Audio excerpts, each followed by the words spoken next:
Hello everyone, Har Har Mahadev, ओम नमः शिवाय। Welcome to my channel tarot with Bhairavi. आज की रीडिंग का टॉपिक रहेगा आपके पार्टनर की करंट फीलिंग्स और उसके साथ में deep dark feelings, hidden feelings के कार्ड से हम देखेंगे। और एंड तक इस रीडिंग को देखें। मैं आपकी लव लाइफ के लिए गाइडेंस क्या है वो भी दूंगी। ये all sign collective timeless reading रहेगी। जब भी आपके सामने आएगी आपको रेजोनेट करेगी। यूनिवर्स मुझे बताएं, फटाफट से अपने पार्टनर का ध्यान करें और कमेंट बॉक्स में इस एनर्जी को क्लेम करना नहीं भूलना। 111 लिख के हर हर महादेव लिखो, ओम नमः शिवाय लिखो, इंशाअल्लाह लिखो। जिस भी भगवान को मानते हो उस भगवान का नाम देकर इस रीडिंग को क्लेम करना ना भूले। और अगर मेरी चैनल पर नए आए हैं तो मेरे चैनल को लाइक शेयर एंड सब्सक्राइब करना भी ना भूले। यूनिवर्स मुझे बताएं, मेरे व्यूवर्स जो भी रीडिंग देख रहे हैं उनके पार्टनर की करंट फीलिंग्स क्या है।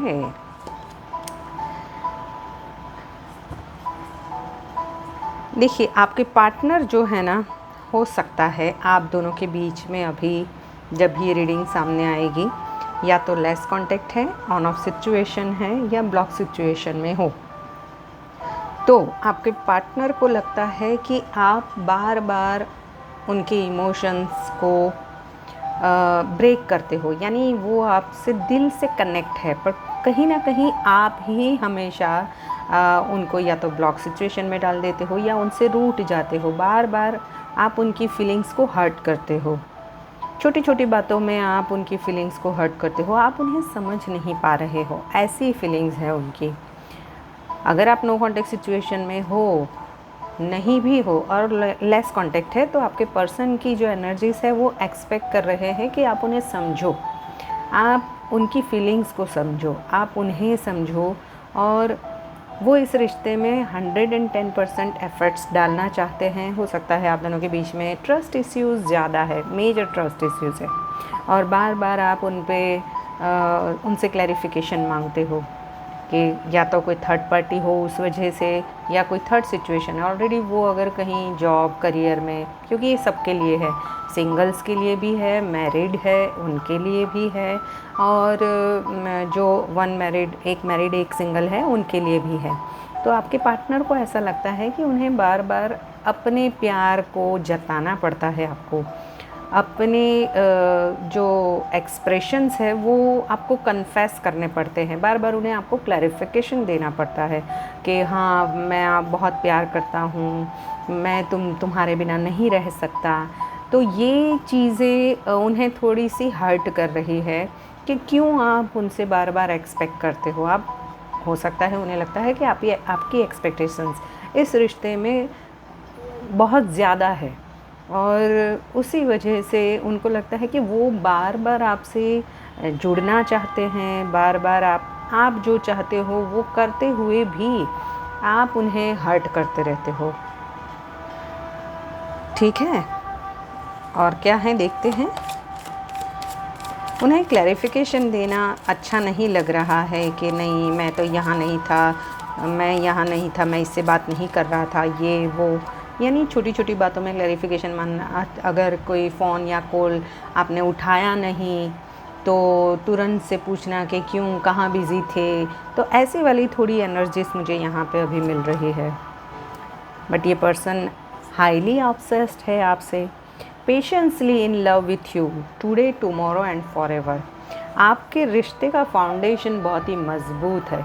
ये पर्सन है ना, आप ये रिश्ता एंड तक लेके जाना चाहते हैं, यानी कि till and, till life of the end आपके साथ में वो रहना चाहते हैं।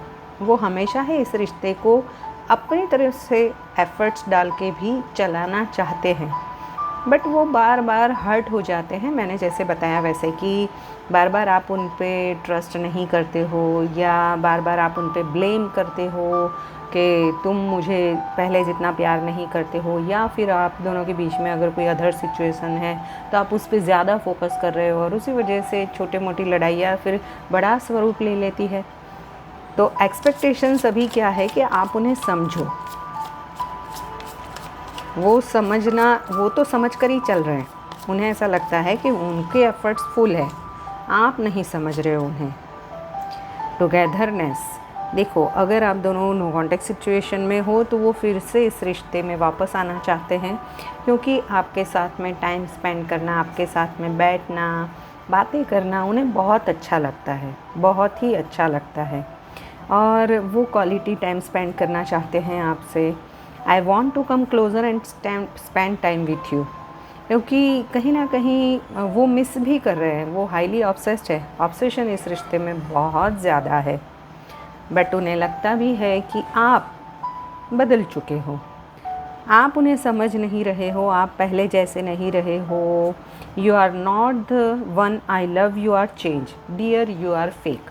यानी कि अगर आप जो वो समझाना चाहते हैं, पहले हो सकता है शुरुआती दिनों में आप लोगों के प्यार में आप बहुत अंडरस्टैंड करते होंगे, बहुत उन्हें समझते होंगे, बहुत उनकी केयर करते होंगे, उनकी सब बातों को मान लेते होंगे, अगर वो झूठ भी बोले तो भी हम मान लेते होंगे। पर अभी ये जो सिचुएशन है उसमें उन्हें लगता है कि अभी आप पहले जैसा एडजस्टमेंट नहीं करते हो, पहले जैसा उन्हें समझते नहीं हो, पहले जितना प्यार नहीं करते हो, पहले जितना अटेंशन नहीं दे रहे हो। तो कहीं ना कहीं उन्हें भी लग रहा है कि आप बदल चुके हो, पहले जैसे नहीं रहे हो। जब आप दोनों के बीच में प्यार शुरुआती था तभी जैसे थे वैसे नहीं हो, और आप भी कुछ ना कुछ उनसे छुपा रहे हो। बट ये पर्सन की आप विश फुलफिलमेंट हो, उन्हें लगता है कि वो आपके साथ में ही रहे, क्योंकि my day starts with your smile, be mine only. थोड़ा सा कंट्रोलिंग नेचर भी है, ऑब्सेशन है उस वजह से कि आप उनके ही हो और उनके ही रहोगे, आप उनकी विश फुलफिलमेंट हो। अगर वो ऑलरेडी शादीशुदा भी है तो भी ये पर्सन आपसे यही कहना चाहते हैं कि आप हमेशा ही वो आपके साथ में रहना चाहते हैं। बट इमोशनल पेन तो मुझे आपके पार्टनर की, वहीं पे आप भी इमोशनल पेन से शायद पास ऑन हो रहे हो, ऐसा दिखाई दे रहा है मुझे, क्योंकि कहीं ना कहीं आपने बहुत सहा हो इस रिश्ते में और इसी वजह से आप बदल गए हो। यूनिवर्स मुझे बताएं, मेरे व्यूवर्स जो भी रीडिंग देख रहे हैं उनके पार्टनर की हिडन फीलिंग्स क्या है। मेरे व्यूवर्स जो भी ये रीडिंग देख रहे हैं उनके पार्टनर की hidden feelings. I am now focused on some serious issues, need your support not fight. देखो यहाँ पे मुझे एनर्जी जिस तरीके से आ रही है, हो सकता है या तो वो कोई फाइनेंशियल प्रॉब्लम्स से पास ऑन हो रहे हो, या फिर उनके घर में आपकी वजह से कुछ प्रॉब्लम्स क्रिएट हुए हो तो उसे हैंडल करने में लगे हुए हैं। तो वो चाहते हैं, एक्सपेक्टेशंस का कार्ड वही बता रहा है कि वो चाहते हैं कि आप उन्हें सपोर्ट करो, फाइट ना करो, आप उन्हें सपोर्ट करो, हर चीज़ों में उन्हें समझो। यूनिवर्स मुझे बताएं, मेरे व्यूवर्स जो भी रीडिंग देख रहे हैं उनके पार्टनर की हिडन फीलिंग्स क्या है। I am in other relationship now, I want to move on. देखो यहाँ पे मुझे है ना वो एनर्जीज भी मिल रही है कि आपके पार्टनर, मैंने बोला वैसे कि हो सकता है आप जिस पर्सन से डील कर रहे हो वो या तो ऑलरेडी कहीं कमिटेड है, या फिर वो कमिटेड रिश्ते में ऑलरेडी पहले ही थे, तो वो वहाँ पर ज़्यादा फोकस कर रहे हैं और वहाँ पे कुछ सीरियस मैटर हुए लगते हैं।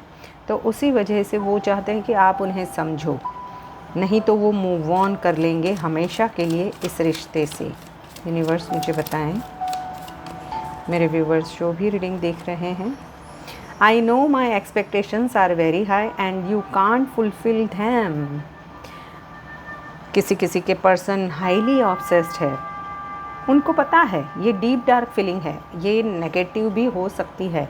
उनको पता है कि वो आपके साथ शायद इस रिश्ते में फ़िज़िकल अट्रैक्शन की वजह से ही जुड़े हुए हैं, और उसी वजह से वो इस रिश्ते को भी रखना चाहते हैं और जो अदर सिचुएशन है उनको भी हैंडल कर रहे हैं। तो आपको थोड़ा समझना ज़रूरी है कि इस पर्सन की जो डीप डार्क फीलिंग है वो कहीं ना कहीं ऐसी है।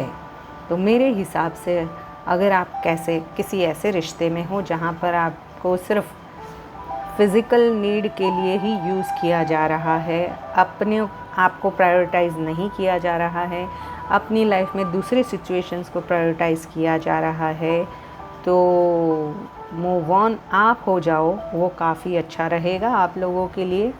मेरे हिसाब से इस रिश्ते में रहना थोड़ा सा आपके लिए आगे जाके भी प्रॉब्लम्स क्रिएट ही होंगे।